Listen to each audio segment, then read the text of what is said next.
Hello guys. तो last lecture में मैंने शुरू किया था किंगडम प्लांटे, ठीक है। उसमें मैंने आप लोगों को बेसिक्स बता दिया था किस तरीके से जो क्लासिफिकेशन आज तक होते चले आया है किंगडम प्लांटे का। अब जो किंगडम प्लांटे है उसको 5 अलग अलग ग्रुप्स में डिवाइड किया है। मैंने आप लोगों को बताया था alga, bryophyte, pteridophyte, gymnosperm, angiosperm. आज हम बात करेंगे सबसे पहले की, दैट इज़ एल्गा। ठीक है, हम एल्गे की बात करते हैं। अब देखिए जो एल्गे होते हैं इसमें अगर मैं बताऊं तो देखिए आप लोग जानते हैं किंगडम प्लांट है तो ऑब्वियसली क्या प्रेजेंट होगा, क्लोरोफिल प्रेजेंट होगा। ठीक है, तो क्लोरोफिल प्रेजेंट होता है इसके अंदर। इसके अलावा ये कैसे होते हैं, सिंपल थैलॉइड ऑर्गेनिजम्स होते हैं।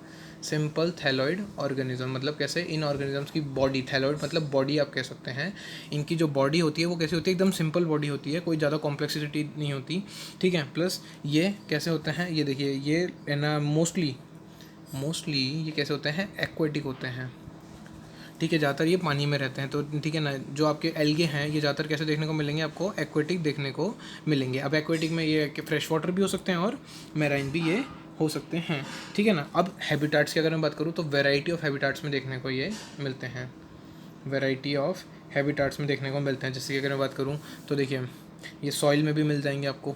ठीक है, वुड के अंदर भी मिल जाएंगे आपको, या फिर ये मॉइस्ट स्टोन्स पे भी मिल जाएंगे। ठीक है, जो पत्थर, ऐसे पत्थर जो थोड़े से जो होते हैं जिनके अंदर मॉइस्टनेस होती है जिनके अंदर, उनके ऊपर भी ये ग्रो कर जाते हैं। ठीक है, प्लस आप लोगों को जैसे मैं बता चुका हूँ कि सम जो होते हैं, कुछ इनमें से कुछ जो होते हैं वो एसोसिएट कर लेते हैं, some associate with the fungi, fungi के साथ एसोसिएशन में रहते हैं, जिसको मैंने आपको अभी 1-2 लेक्चर में पहले ही पढ़ाया था, लाइकेंस। लाइकेंस मैंने बताया था कि फंगाई के साथ एसोसिएशन में होते हैं। अब क्योंकि मैं वहाँ पढ़ा चुका हूँ तो यहाँ नहीं बताऊँगा। ठीक है, प्लस ये एनिमल्स के ऊपर भी देखने को मिलते हैं। ठीक है, एनिमल्स के ऊपर होते हैं, जैसे कि एग्जांपल स्लॉथ बियर, एक एनिमल है स्लॉथ बियर, उसके ऊपर भी कुछ कुछ एल्गा ग्रो कर जाते हैं।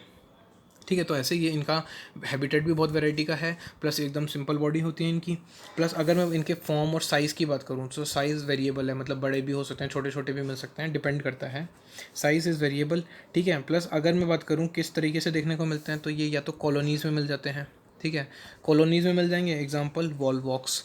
ठीक है, देखिए अब इस चैप्टर के अंदर जो है आप लोग के डायग्राम्स एनसीईआरटी ने बहुत प्यारे और बहुत सारे दे रखे हैं।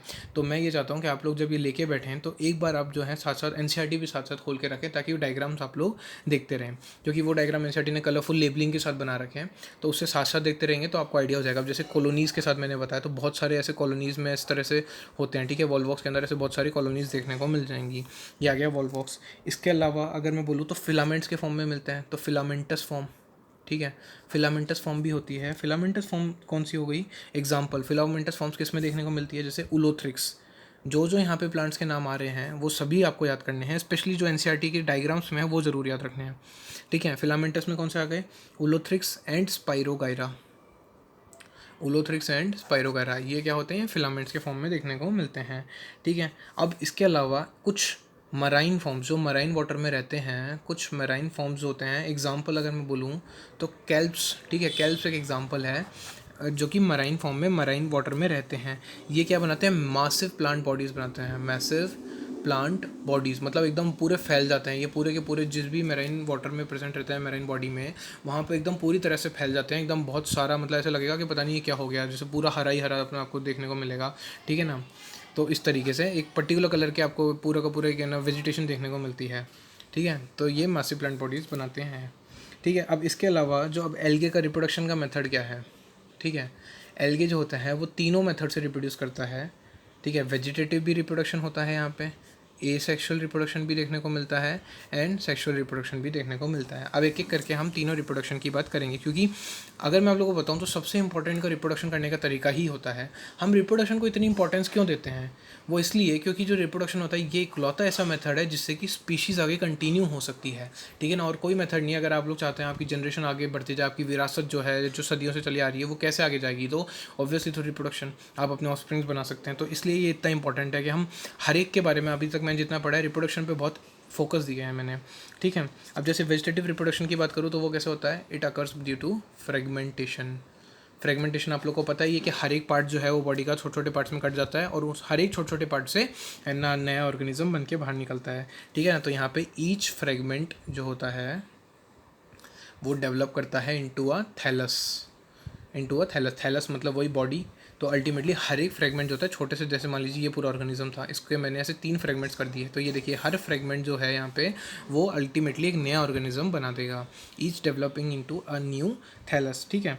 अब इसके अलावा ये हो गया वेजिटेटिव रिप्रोडक्शन। अब ए सेक्शुअल रिप्रोडक्शन किस तरीके से होता है, तो देखिए अगर मैं बात करूँ ए सेक्शुअल रिप्रोडक्शन की, तो ये obviously bye formation of different types of spores, अलग अलग तरह के स्पोर्स का फॉर्मेशन होता है ए सेक्शुअल रिप्रोडक्शन में। अब जो स्पोर्स होते हैं आप लोगों को मैंने बताया था जू स्पोर्स, ये मैंने फंगाई में पढ़ाए थे, मैंने बताया था ये ए सेक्शुअल रिप्रोडक्शन के मोड से बनते हैं, ये स्पोर्स ए सेक्शुअल रिप्रोडक्शन से बनते हैं, मोटाइल होते हैं, फ्लैजेला प्रेजेंट होती है क्योंकि इनमें, ये फंगाई में मिलते हैं, पर मोस्ट कॉमनली कहाँ मिलते हैं ये, मोस्ट कॉमनली ये मिलते हैं एल्गा के अंदर। तो ये सबसे इंपॉर्टेंट है कि these are most commonly found in the alga.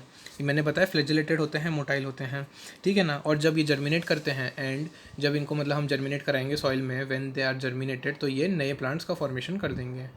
When they are germinated they give rise to new plants, ठीक है। तो अल्टीमेटली ये कौन से आ गए हमारे ए सेक्शुअल स्पोर्स आ गए एल्गे के अंदर, जू स्पोर्स बहुत इंपॉर्टेंट है ये, ठीक है। जू स्पोर्स आपको फंगाई में मिलते हैं, यहाँ भी मिलते हैं, पर सबसे ज़्यादा अगर कोई आपसे अगर ऑप्शन में दोनों हो, मान लीजिए कि जू स्पोर्स है मोस्ट कॉमनली फाउंड इन, आप एल्गे पे टिक लगाएंगे, ठीक है।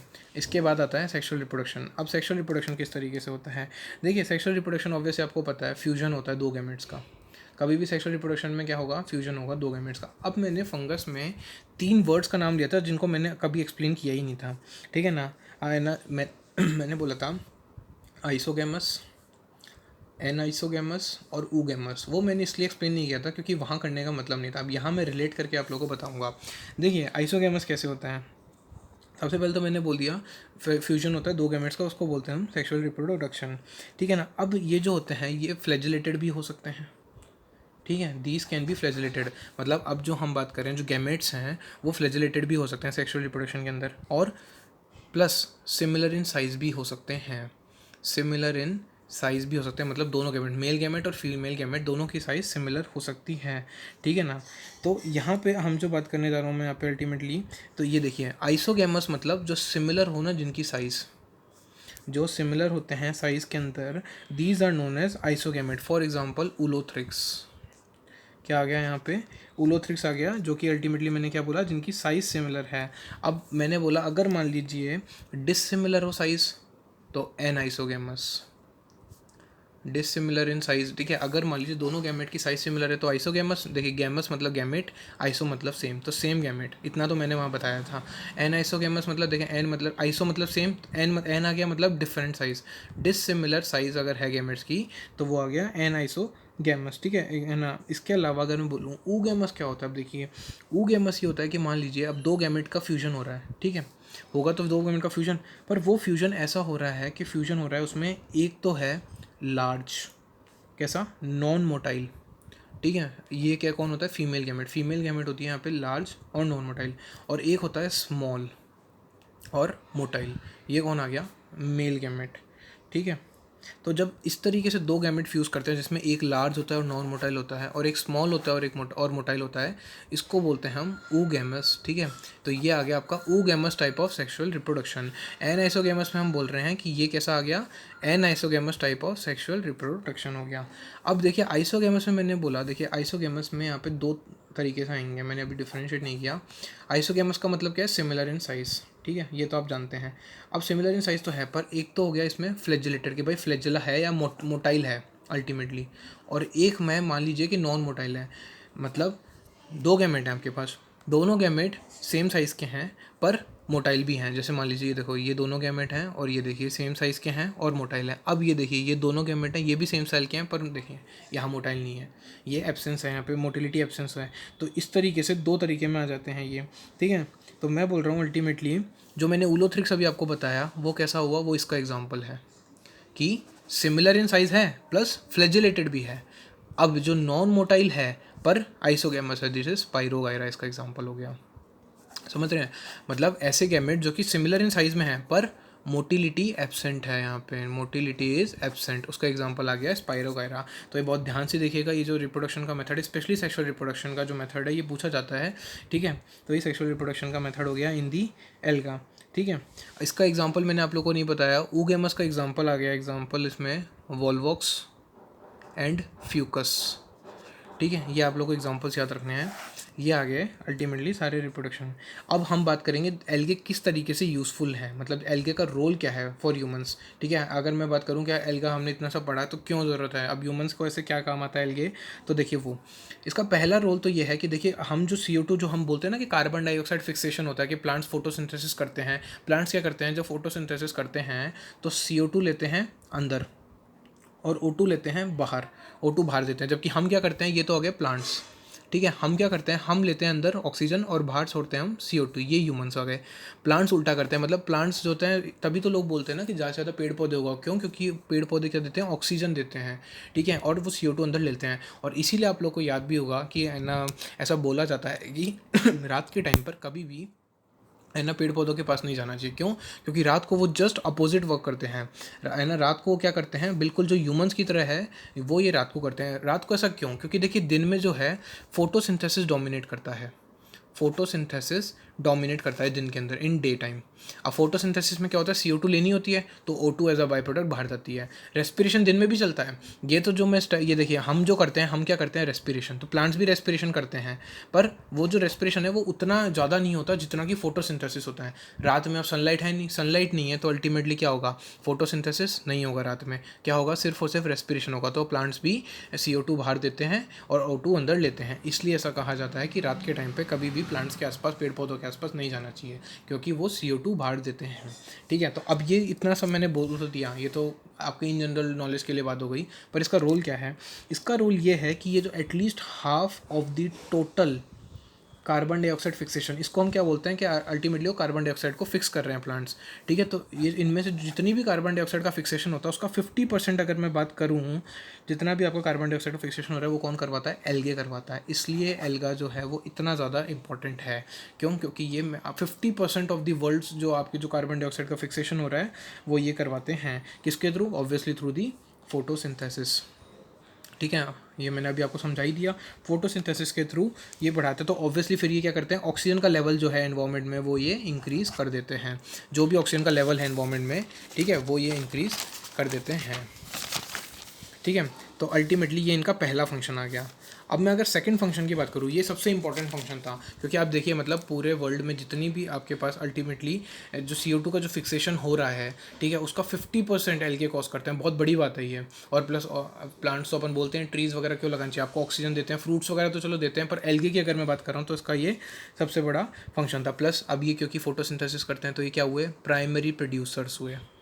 प्राइमरी प्रोड्यूसर्स मतलब ये सबसे पहले ऐसे ऑर्गेनिज्म है जो कि खाना प्रोड्यूस कर सकते हैं। ऑब्वियसली फोटोसिंथेसिस खाना प्रोड्यूस करेंगे तो इनके ऊपर सोचिए कितने सारे ऑर्गेनिज्म डिपेंडेंट हैं। तो ये अब क्योंकि पानी में रहते हैं तो these are the source of food for the aquatic organisms. जो भी एक्वेटिक ऑर्गेनिजम्स हैं, ठीक है, एक्वेटिक ऑर्गेनिजम्स, उनके लिए क्या है, सोर्स ऑफ फूड। ठीक है, तो ये इसलिए इंपॉर्टेंट हो गए। ठीक है, तो जितने भी है ना ऑर्गेनिजम्स हैं उनकी फूड साइकिल अल्टीमेटली इससे चलती है कि मान लीजिए सबसे पहले प्लांट को किसी छोटी सी फिश ने खाया, उस फिश को बड़ी फिश ने खाया, तो ये सब चलता जा रहा है। तो ये सबसे पहले प्राइमरी प्रोड्यूसर्स होते हैं इसलिए। ठीक है, ये इनका एक और फंक्शन आ गया। इसके अलावा अगर मैं बात करूँ तो बहुत सारी स्पीशीज़ है कि अब कुछ है ना, मैं बात करने जा रहा हूँ एल्गे की, जैसे कि पोरफायरा, ये भी एक एल्गा है।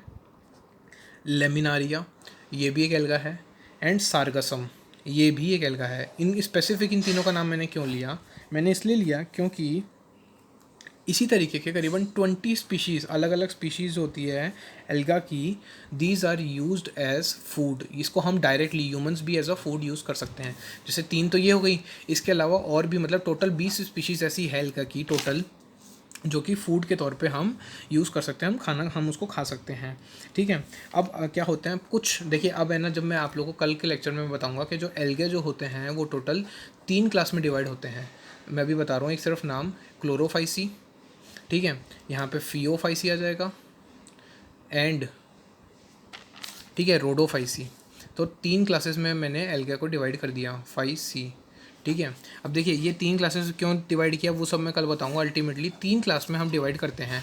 क्लोरोफाइसी को मैं बोल सकता हूँ ग्रीन एल्गा, ठीक है, फियोफाइसी को मैं बोल सकता हूँ ब्राउन एल्गा, और रोडोफाइसी को मैं बोलता हूँ उसका दूसरा नाम है रेड एल्गा। ठीक है, तो कल मैं इनके बारे में डिटेल में बात करूँगा, इनको डिफ्रेंशिएट करूँगा और इनके फीचर्स बताऊँगा। पर अब आज मैंने इनको क्यों बताया कि कुछ सर्टेन जो कि मेराइन होते हैं, ठीक है, मेराइन वाटर में रहते हैं। कौन से? Certain marine, brown and red अलगा। कुछ ब्राउन अलगा और रेड अलगा क्या होते हैं अल्टीमेटली, ये प्रोड्यूस करते हैं हाइड्रोकोलॉइड्स। ये हाइड्रोकोलॉइड्स का प्रोडक्शन करते हैं। अब ये हाइड्रोकोलॉइड्स क्या होते हैं? हाइड्रोकोलॉइड्स हो जाएंगे water holding substances, water holding substances. अब इसका क्या मतलब हुआ? आप लोगों ने डेफिनेटली कभी ना कभी जली खाई होगी, है ना? बहुत अलग अलग तरह की जलीज होती है, उसमें आप लोग देखते हैं वो क्या होता है, मतलब वो एक तरीके से ऐसा होता है ना कि उसमें कुछ है, कोई फ्लूइड अंदर जमा हुआ है, ठीक है ना? तो वही इसका एग्जाम्पल है। हाइड्रोकोलॉइड्स का बेस्ट एग्जाम्पल अगर मैं दूँ तो जेलीज होता है। मतलब ऐसे कि वाटर होल्डिंग, देख रहे हैं कुछ लिक्विड उसमें आप होल्ड करते हैं, जब आप वो जेली खाते हैं तब आपको अंदर जब वो जाती है तब लगता है कि हाँ कुछ गीला गीला सा अंदर गया, क्योंकि उसके अंदर कुछ होल्ड था, ठीक है? तभी तो वो जेली को आप तोड़ नहीं सकते, इस तरीके टूटती नहीं है वो, ठीक है ना? बिल्कुल ऐसे अजीब सी चिपचिपी सी रहती है। तो कुछ ब्राउन और रेड अलगा इस तरीके से कुछ सब्सटेंस प्रोड्यूस करते हैं जिनको हम बोलते हैं हाइड्रोकोलॉइड्स, जो कि वाटर को होल्ड करके रख सकते हैं। ये ऑब्वियसली बात है, ये जो आपके हाइड्रोकोलॉइड्स हो गए, ठीक है? एग्जाम्पल देखिए, एल्जिन, जो कि ब्राउन एल्गे प्रोड्यूस करते हैं, ब्राउन एल्गे प्रोड्यूस करते हैं एल्जिन, ठीक है? रेड एल्गे क्या प्रोड्यूस करते हैं? रेड एल्गे प्रोड्यूस करते हैं केराजिन। ये आप लोगों को याद रखना है, रेड एल्गे प्रोड्यूस करते हैं केराजिन और ब्राउन एल्गे प्रोड्यूस करते हैं एल्जिन। ये क्या है? एल्जिन, केराजिन एक तरीके के हाइड्रोकोलॉइड्स हैं। ये जेलीज तो मैंने आपको डेली लाइफ से एग्जांपल दिया है कि हाइड्रोकोलॉइड्स इन जनरल होते कैसे हैं, ठीक है? ब्राउन एल्गे क्या प्रोड्यूस करते हैं? एल्जिन, और रेड एल्गे प्रोड्यूस करते हैं केराजिन। और ये अल्टीमेटली ऑब्वियसली बात है, ये है ना कमर्शियली आप यूज़ कर सकते हैं, ठीक है? Commercially these are use by humans, ठीक है? अलग कई तरह की चीज़ों में इसको यूज़ किया जाता है। एग्जाम्पल मैंने आपको दे दिया, जेलीज में यूज़ किया जाता है। इसके अलावा अगर मैं बात करूँ एक अगर एक चीज़ ये होता है, ये भी एक प्रोडक्ट होता है, एल्गा का एक प्रोडक्ट है अगर, ठीक है ना? ये क्या होता है, ये कौन कहाँ से ऑब्टेंड होता है? It is obtained from Gelidium and Gracilaria, ठीक है? ये दो एल्गे के मैंने नाम दिए हैं, जेलिडियम एंड ग्रेसिलारिया। ये जो जेलिडियम और ग्रेसिलारिया है, ये क्या प्रोड्यूस करते हैं? अगर प्रोड्यूस करते हैं। तो ये किस लिए यूज़ आता है? It is used to grow microbes. एक तो इस अगर पे आप माइक्रोब्स को ग्रो कर सकते हैं। दूसरा, जो आप आइसक्रीम्स वगैरह खाते हैं और ये जो जेलीज़ वगैरह खाते हैं, इसके अंदर भी इस अगर का रोल होता है। मतलब ये जो हम आइसक्रीम और जेलीज़ जो खाते हैं, ये इसमें किसका रोल होता है? अगर यूज़ होता है। तो ऑब्वियसली ये भी आप कमर्शियली यूज़ कर सकते हैं, ठीक है? इसके अलावा क्लोरेला, ठीक है, ये एक यूनिसेलुलर एल्गा है। ये एक यूनिसेलुलर अलगा है, ठीक है? नॉर्मली अपन जो जानते हैं एल्गे कैसे होते हैं, मल्टी सेलुलर होते हैं, कॉलोनीज़ में रहते हैं, फिलामेंट्स होते हैं। ये क्लोरेला कैसा है? ये कैसा है? ये यूनिसेलुलर एल्गा है। अब इसकी बात यहाँ मैंने क्योंकि it is rich in proteins. ये प्रोटीन में रिच है। अब जो प्रोटीन में रिच होता है हम उसको एज अ फूड सप्लीमेंट खा सकते हैं, ठीक है? क्योंकि हम जो फूड लेते हैं उसमें हमें प्रोटीन रिच, मान लीजिए फूड लेना है, तो हम क्लोरेला खा सकते हैं क्योंकि it is rich in protein, so that it can use as a food supplement. Even ये जो फूड सप्लीमेंट है सिर्फ नॉर्मल लोग नहीं, जो स्पेस में जाने वाले जो ट्रैवलर्स होते हैं वो भी, आप लोग अगर देखेंगे, कभी आप लोगों ने नाम सुना हो तो देखिए, जो स्पेस में जाने वाले ट्रैवलर्स होते हैं वो कुछ छोटे छोटे कैप्सूल्स लेके जाते हैं स्पेस में, ताकि वो प्रॉपर, क्योंकि खाना तो होता नहीं है तो वहाँ पे वो कैप्सूल्स खाते हैं। ये कैप्सूल्स कैसे होते हैं? ये इस तरीके से होते हैं, प्रोटीन रिच होते हैं, अलग अलग तरह के न्यूट्रिएंट्स होते हैं, मिनरल्स होते हैं उनमें, ठीक है? जैसे क्लोरेला के है ना, ये जो है ऐसे ये क्लोरेला के कैप्सूल्स होते हैं जो कि फूड सप्लीमेंट का इनको काम करते हैं। तो स्पेस ट्रैवलर्स भी इनको यूज़ करते हैं, ठीक है? तो ये इसके सारे फंक्शंस हो गए, किस तरीके से एल्गा जो है हमारे लिए, ह्यूमंस के लिए काफ़ी यूज़फुल है, ठीक है? ह्यूमंस के लिए, एनिमल्स के लिए, दूसरे ऑर्गेनिजम्स के लिए, ठीक है? ये हमने बात कर ली। अब जो 3 क्लासेस मैंने आप लोग को बताई है, इनके बारे में मैं कल आपको डिस्क्राइब करूँगा।